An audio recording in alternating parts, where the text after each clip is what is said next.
Welcome to the channel. My name is Dr. Gyesie, transformational coach here at Inner Mileage, where we help folks transform, overcome, and heal their lives right here and right now. Thank you for joining me on this journey. Today, we're going to be looking into a reality that many feel but can't describe, the Matrix. A world that holds empaths in particular as if in a labyrinth. And if you're an empath, you may have felt it, the sense that this reality has traps designed just for you. But why? Why are empaths caught in these endless cycles of hurt and manipulation, often by those you would call the Agent Smiths of our lives? And importantly, how can we break free? We'll go into a bit of simulation theory, offering a straightforward perspective from Nick Bostrom's hypothesis that we may be living in a simulated reality, and then bridge this with ancient spiritual texts such as the Vedic concept of Maya, where life is described as an illusion. And this isn't just about theoretical information, because spiritual traditions have pointed to this reality for centuries. But we are asking, how does it affect you as an empath? And then we'll describe the empath's unique perception of the Matrix, attuned to the subtleties and energies that others might overlook. And this heightened sensitivity can both reveal truths and susceptibility to manipulation. And look at narcissists as the Agent Smiths, those recurring harmful figures in your lives who seem to test every ounce of your compassion. These are the Agent Smiths in the Matrix, and their purpose is to bind you to cycles of emotional turmoil, dimming your light and keeping you from seeing the truth of your purpose. So let's talk about how the Matrix, or the Hell Realm, was built to trap empaths. So from a quantum mechanics standpoint, the world is not what it seems. Basically, when you focus on what's called the double slit experiment, or the observer effect, when we look at these things from an analysis, you see that particles behave differently based on how they're observed, versus the perspective that said everyone who observes as a particle sees exactly the same thing. That's the Newtonian paradigm. This observation is not limited to science. It's a powerful clue about our reality and consciousness. And then when you look at some of the work by, let's say, Yuval Noah Harari, and the idea of how institutions, from religion to technology, shape human identity, thought and behavior, all of this contribute to the concept of what the Matrix is. And as Harari points out, society imposes layers of identity on us, constructing the beliefs and narratives that keep us bound to roles that feel more and more like a trap. Especially for empaths who sense the underlying patterns. Then further, you think about the Buddhist concept of emptiness, or sunyata.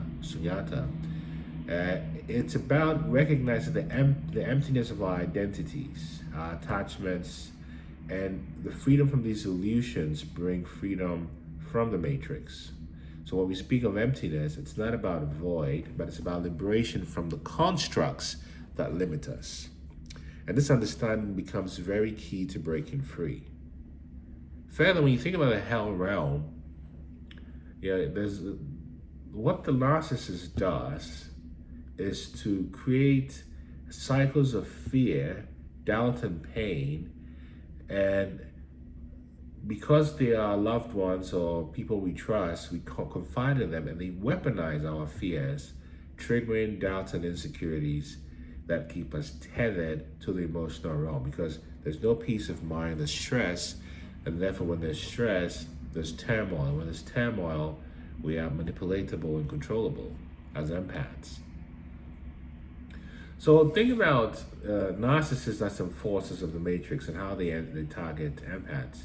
You see, narcissists target empaths because they seek empaths because they feed on the empath's empathetic light. They study, charm, and manipulate, pulling you, the empath, into an emotional loop where your self-doubt keeps you from seeing the Matrix and your true self clearly. And empaths are targeted because they see beyond the surface. They often attract people looking to manipulate people who have such said gifts. And it's as if the matrix recognizes your light and assigns agents to distract, discourage, and disorient you. Now, from a psychological perspective, these can be treated using internal family systems, but you think about what's been put out there. That narcissistic abuse creates such deep wounds and a voice that insists that you're not enough and that you must prove your worth by helping or healing the narcissist. It's a sort of a spiritual hijacking. So when you realize this, you realize that the roller coaster which creates the trauma bond is designed to keep you entangled to the narcissist in the same way in the movie The Matrix or the documentary The Matrix, the Agent Smiths are entangled with Neo as he's discovering the hero in him or the higher self in him until he actually does believe it. So thinking about what we've just described, what the Matrix is, how it functions, the simulation theory, the role of the narcissist as Agent Smith, how does the empath awaken and escape? So we know, like Neo in the Matrix, empaths are called to wake up and see beyond the illusion.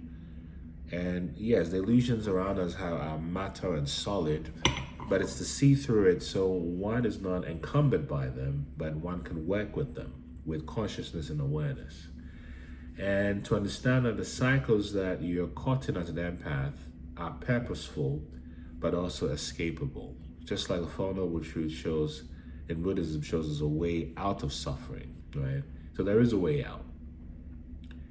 Now, great teacher Jiddu Krishnamurti often talks about the observer is the observed, and how do you see without the observer? So observing a narcissist's tactics requires non-reaction, because the empath who escapes is the one who learns to observe and not absorb, who learns to see manipulation but does not react emotionally. And until the empath can get to this level of emotional discipline, of not being caught up in the delusion of reaction, which requires a submerging, a facing and a submerging of traumatic entanglements within that trigger emotional responses, then you're on the right path.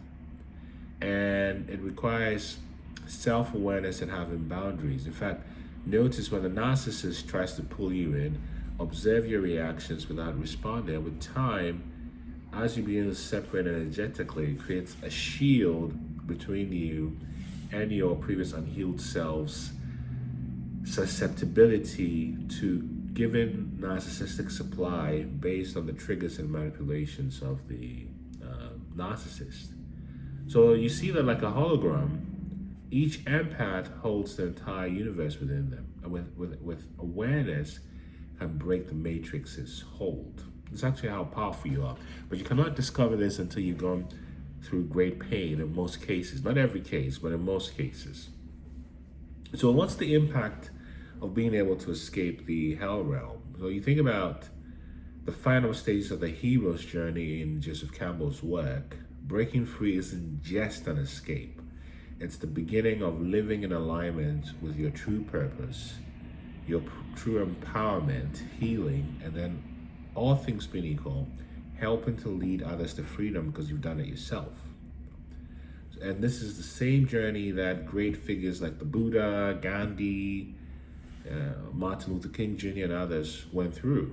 This is individuals who, by confronting and breaking free from societal matrices, went on to change the world. So empaths who escape are often called to guide others, becoming catalysts for transformation. Of course, famous names like Nelson Mandela and others, but it also happens at an individual level where you are a celebrity in your own right, but not maybe known with acclaim like the names I've mentioned. Still the same dynamic.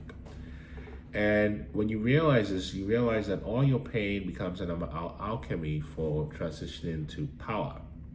And once you've transcended the matrix, every pain you endured has meaning. Your wounds become your wisdom, and your strength becomes the light you share with others. Do you see? So, moving forward, what are some of the tools that you can use to continue to remain free from the wiles of the matrix? Well, it's important to go into deep self-protection methods and which enable you to recognize red flags sooner than later and practice energetic boundaries. So not all energy is meant for you to absorb. Notice what drains you and practice saying no without guilt. That's the first. Leading teachers, spiritual texts talk about freedom from mental conditioning.